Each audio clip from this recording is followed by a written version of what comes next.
ministro rive tema di integrità. Ministro Rui Beata Papi rive tema di integrità, ministro está encargado com a carteira de integridade. No último tempo, nós por mira que estava tendo certo acusação, entre outros, nas plataforma 24horas.com, atrás para adiante, relacionado com o ministro do gabinete Wafer Cruz, que estava tendo em passado, certo acusação arriba su mês, com o ministro de integridade da UAC, é tema aqui. Basta a mim nota papia me te quer pergunta na ina nata algo como ser puntra su mesma persona e pero a mim ta papia para mim e para mim me te quer me abisar aqui na várias ocasiões para mim integridade que me hasilo correto hasta ora nenhum gente tá aqui e se a mim ta para e de forma e me ta biba mi vida também e me te quer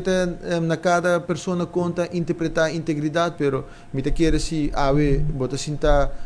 como ministro sei que men bo passa dentro e processo para porta exercer função também para um ministro a mim também ministro passa de screening rigoroso para ave para aqui na bodilante dus esse me te quer me se por clarificar que me cumpre com todo requisito na segundo lei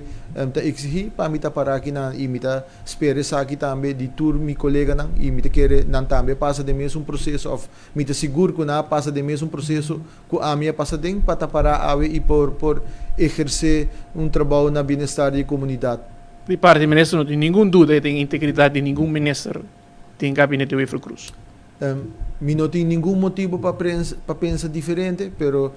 ora se algo bem dilante e ora não lo milo evaluar, pero agora que não tem nenhum motivo para